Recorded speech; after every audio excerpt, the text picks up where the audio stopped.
করতে সবাই মিলে রাধা। Thank you.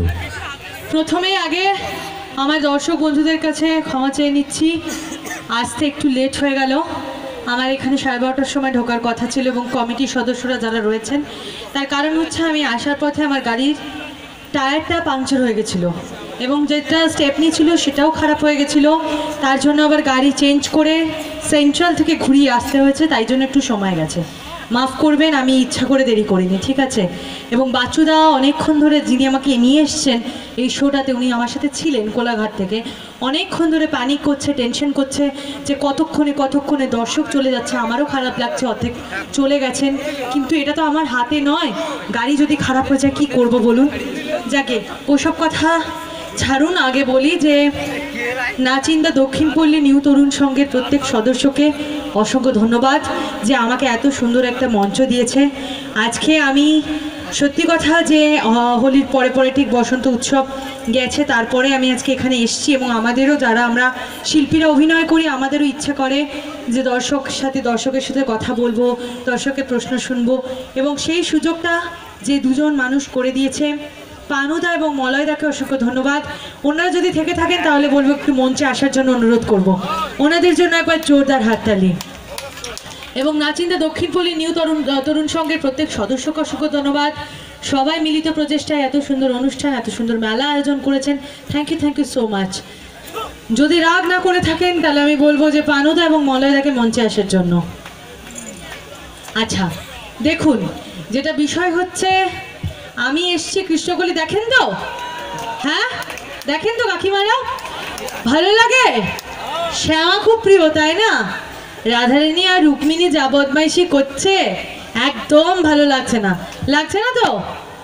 আচ্ছা, মঞ্চে চলে এসছেন, আমি ওনাদেরকে একবার ডেকে নেবো মঞ্চে। গান হ্যালো, শুধু তাই না, আমি শঙ্কর পয়রা, দুঃখীরাম দাস, দুঃখীরাম সাউ, লক্ষ্মী জানা, মলয় দাস। দুঃখীরাম বাবু, আপনি আগে চলে আসুন, কারণ আমরা এখনই সুখীরাম হয়ে যাব। এতক্ষণ দুঃখীরাম ছিলাম, আর আপনারাও তো স্ট্যান্ড বাই হয়ে গেছেন আপনারা। তো যাই হোক, গাড়ির টায়ার পাংচার হয়ে গেলে তো কিছু করার নেই। যেটা প্রথমেই আপনাদের প্রিয় রাধা, যার সিরিয়াল আপনারা দেখেন, আর আমার সিরিয়াল কোনোদিন আপনারা দেখবেন না, কারণ আমি রাধা নয়, আমি হচ্ছে আস্ত গাধা। তো যাদের যাদের নাম আমি অ্যানাউন্সমেন্ট করলাম, আপনারা, আমি চাইবো যে আপনারা অবশ্যই সময় নষ্ট করবেন না, time and tide wait for none. তো সেই আমরা চাইবো যে আপনারা চলে আসুন, কারণ প্রিয় নায়িকা আপনাদেরই জন্য অপেক্ষা করছেন। প্লিজ, তরুণ সংঘের যাদের যাদের নাম ঘোষণা করলাম, আপনারা মঞ্চে চলে আসুন। এই শোনো না, রাধা রাধা রাধা রাধা, ও রাধা। বাবা, এই রাধা তো রুক্ষের রাধা গাইছে। আচ্ছা, যাকে শুনুন, যেটা বিষয় হচ্ছে, ওনারা আসুক, কিন্তু ততক্ষণ আমি একটু গল্প করে নিই। সেটা হচ্ছে, সবার একটা রাগ অভিমান জমে থাকে, আমার মাসিমা কাকিমারা যারা যারা রয়েছেন আছে তো, যে শ্যামাকে সবাই খুব ভালোবাসে, কেন শ্যামাকে এত কষ্ট দুঃখ দিচ্ছে, এত যন্ত্রণা দিচ্ছে, তাই তো? কিন্তু বিশ্বাস করুন, এরকম কোনোটাই আমি চাই না যে শ্যামাকে কষ্ট দুঃখ যন্ত্রণা দিতে। রাধারানী এবং রুক্মিণীর একটাই উদ্দেশ্য, সেটা হচ্ছে যে আমার মেয়ের, রুক্মিণীর একটাই উদ্দেশ্য যে আমার মেয়ে রাধারানীর হয়ে যেন গানটা গায় শ্যামা। দেখুন, যখন আগে বিয়ে হয়নি তখন কৃষ্ণ ঠাকুরের পাটা ছুঁয়ে প্রতিজ্ঞা করে নানা রকমের কথা বলেছিল যে কোনোদিনও কাউকে বলবো না, রাধারানীর হয়ে গান গাইবো। কিন্তু এখন যেই বসন্ত চৌধুরী, নিখিল চৌধুরী সব জেনে গেছে, এখন বলছে সবটা বলে দেবো। এমনকি আমার মাসির বাড়ি থেকেও আমাদেরকে বের করে দিয়েছে, দেখেছেন? আমরা জানি কিছুদিন আগে গান গাওয়ানোর জন্য নানা রকম বদমাইশি শ্যামার সাথে করেছি। শ্যামাকে সবজির ব্যাগে করে ভরে বাইরে পাঠিয়ে দিয়েছে, আবার ছোটদা নিখিল আবার গিয়ে খুঁজে নিয়ে এসছে। এইগুলো সবটাই মানছি, আমারও খারাপ লাগে, কিন্তু কিছু করার নেই। আর কারা কারা কে আপন কে পর দেখেন জবা সিরিয়াল? কারা দেখেন? দেখেন, ওখানে তো নিশ্চয়ই সবার পছন্দ হচ্ছে জবা। তো মধ্যমণি, জবাকে তো সবার ভালো লাগেই, ইতুকে ভালো লাগে, তাই তো? কিন্তু তিন্নিকে তো কারোর ভালো লাগে না। বিশ্বাস করুন, কষ্টের সহিত বলছি, যারা যারা এখানে মাসিমা কাকিমারা বিবাহিতরা রয়েছেন, সহেলি চৌধুরীর মতো শাশুড়ি যেন কেউ না পায়।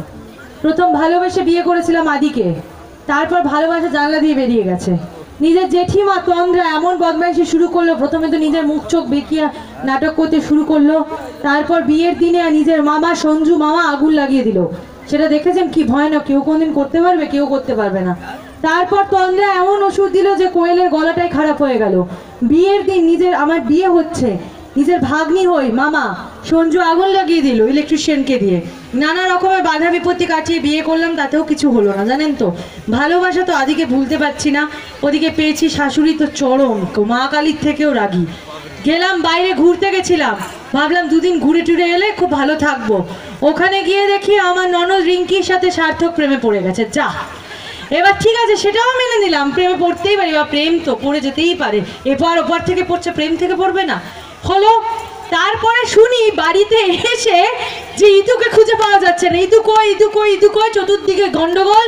দেখলাম ইতু সার্থককে বিয়ে করে বাড়ি ঢুকছে। মানে আমার মাথায় বজ্রপাত, এর থেকে আমার মাথায় যেটা বাজ পড়তো আমি খুশি হতাম, বিশ্বাস করুন। সেই দেখে, আমি তো বিয়ে করিনি কাউকে, সেই দেখে আমার শাশুড়ি শৈলী চৌধুরী বলছে, তোমাদের বাড়ির এত খারাপ অভ্যাস যে বাড়ির ছেলেকে বিয়ে করে নিল বাড়ির কাজের লোক। কাল থেকে যদি ইতুকেও বাড়ি থেকে তুমি তাড়াতে না পারো, তাহলে এ বাড়িতেও তিন্নি তোমার কোনো জায়গা নেই বলে আমাকে বাক্স ব্যাগ গুছিয়ে আমাকে বাপের বাড়ি দিয়ে গেল। আমি মাথায় হাত দিয়ে কান্নাকাটি করলাম, মাম্মামকে বললাম, পালককে বললাম, জবাকে বোঝালাম, পরমকে বোঝালাম, কাকিয়া কাকাই সবাইকে বোঝাচ্ছি যে দেখো আমার শ্বশুরবাড়িটাকে ভেঙে দিও না, আমি খুব ভালোবাসি। তার মধ্যে এখন আমার পেটে আবার ছোট তিন্নি রয়েছে, সেসবও রয়েছে, তো কোথায় যাব? দুজনে মা মেয়ে কি রাস্তায় ঘুরবো? যেই হোক না কেন আমি চেয়েছি ছোট তিন্নি হোক, আদি যাতে না হয়। কিন্তু যাই হোক, তারপরে এত কিছু ঘটনা ঘটার পরে আমার শাশুড়িমা কোনো কথাই শুনলো না। আমার কাকিয়া কি বললো বলুন তো? বললো আমিও তো একটা সময় বাড়ির কাজের লোক ছিলাম, পরমকে বিয়ে করেছি ভালোবেসে, তো শ্বশুরবাড়ি যাক, সেটা নিয়ে কোনো সমস্যা নেই। ইতুই সার্থকের বিয়ে। আবার এমন হলো ইতুর সাথে সার্থকের ফুলসজ্জা হয়ে গেল, আর কোনোভাবে লাইসেন্স পেয়ে গেছে, আর কাটাতে পারবো না। যাকে যাক, এই কষ্ট দুঃখের কথা বলবো না, একটু গান বাজনা করি, একটু গাইবো, সিরিয়ালের গান গাইবো না বলুন? আচ্ছা, তুমি গান শুরু করবে ঠিক আছে, আমি দেখছি যে এখানকার বৌদিমণিরা মানে আপনি আমায় বকছেন, শাসন করছেন, কি করছেন? গান গাইতে বলছেন, একটু ভালো করে বলুন। তো তার আগে বলি, মলয় দাস এবং মলয় ত্রিপাঠী, দুজন মলয় রয়েছেন, আপনারা চলে আসুন মঞ্চে। মলয় দা, দুই মলয় দা, মলয় দাস দা, মলয় ত্রিপাঠী দা, আপনারা চলে আসুন। হ্যাঁ, এদিকে যেটা বলছিলাম, দেখুন আপনি মা কালী দেবী, আপনি চল মা কালী দেবী, আমি বলছিলাম কি কালীরাম, এই বাচ্চাকেও বাসের উপরে বসিয়ে দিয়ে দেখতে হচ্ছে, তাই না? হ্যাঁ, তো এই বারবার বলছে, রাধা বলছে যে মাসিমা, কাকিমা, পিসিমা বলছে। আমার বান্ধবীও রয়েছেন, কিন্তু এইটা কেন হলো না? আমাদের বন্ধুরা কি নেই নাকি?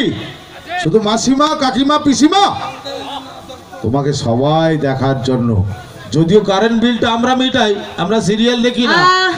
শুনুন, রাধারানী গান গাইতে পারে না, রাধারানী লিপ দেয়, শ্যামা অরিজিনাল গানটা গায়, আপনারা জেনে অভ্যস্ত। আমার অরিজিনাল নাম সিময়, সিময়ও গান গাইতে পারে না, তিন্নি তো কিছুই পারে না, ছেড়েই দিন। এবার বিষয়টা হচ্ছে, গান গাওয়ার একটা চেষ্টা করছি, ঠিক আছে? আপনাদের কাছে কোনো প্রশ্ন সিরিয়াল নিয়ে? সংলাপে চলে যাব, ডায়লগ? হ্যাঁ, আমি কৃষ্ণকলি থেকে বলবো। হ্যাঁ, ডায়লগ হবে, তবে সেখানে একটু কথাটা যেটা হচ্ছে যে আমি কিন্তু প্রথম থেকে ভুল করছিলাম রাধা।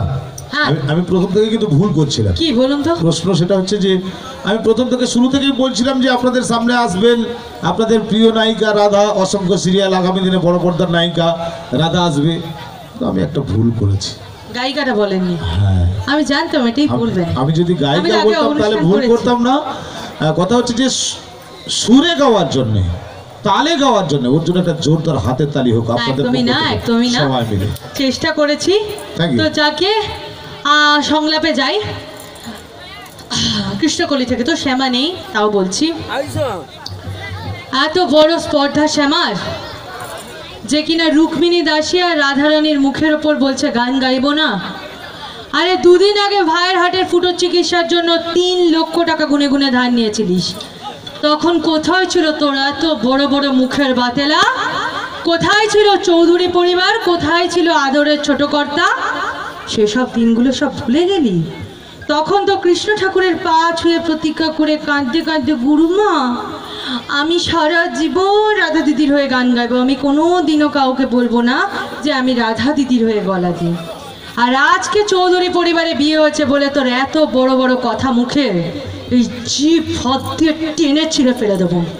মা একটা কথা তুমি কান খুলে শুনে রাখো, যেভাবেই হোক শ্যামাকে চৌধুরী পরিবার থেকে বের করতেই হবে। তার জন্য যত টাকা লাগে তত টাকা ত্রিলোচন সরকারকে গুনে গুনে দেব, কিন্তু এমন একটা ব্যবস্থা করব না যাতে চৌধুরী পরিবার আগুনে জ্বলে পুড়ে ছারখার হয়ে যায়, আর প্রত্যেকটা লোক ওর আদরের শ্বশুর মশাই, ছোট কর্তা, কর্তা মা প্রত্যেকের শ্যামাকে ঘাড় ধরে হিরির করে টানতে টানতে ওই চৌধুরী পরিবার থেকে বের করে দেবে। তখন দেখব কোথায় থাকে শ্যামার এত অহংকার, কোথায় তখন থাকে শ্যামার আদরের বর ছোট কর্তা। যেভাবেই হোক শ্যামাকে আগামী দিনে রাধা রানীর হয়ে গান গাইতেই হবে। তার জন্য যা যা করার দরকার পড়ে চরম অশান্তি করব শ্যামার সাথে, কিন্তু রুক্মিণী দাসী আর রাধা রানী শ্যামাকে ছেড়ে দেবো না। Thank you so much. দেখুন বদমাইশি করি ঠিক কথা, আমারও খারাপ লাগে, কিন্তু কিছু করার নেই। আপনাদের ভালোবাসার জন্য, আপনারা যে ভালোবাসেন, প্রত্যেকটা সিরিয়ালের দুটো চরিত্র থাকে, একটা খলনায়িকা থাকে, একটা নায়িকা থাকে। নায়িকারা সবসময় ঠাকুর ভক্ত হয়, সব কিছু ঠাকুর দেবতাকে নিয়ে থাকে, আর খলনায়িকা যারা করে তারা চূড়ান্ত বদমাইশি করে। তা আপনাদের ভালোবাসার জন্য তাহলে কি চলে যাব, কি করবো বলো তো? হ্যাঁ, গান গাইবো কি? এমনি সিরিয়ালের গান, এমনি গান?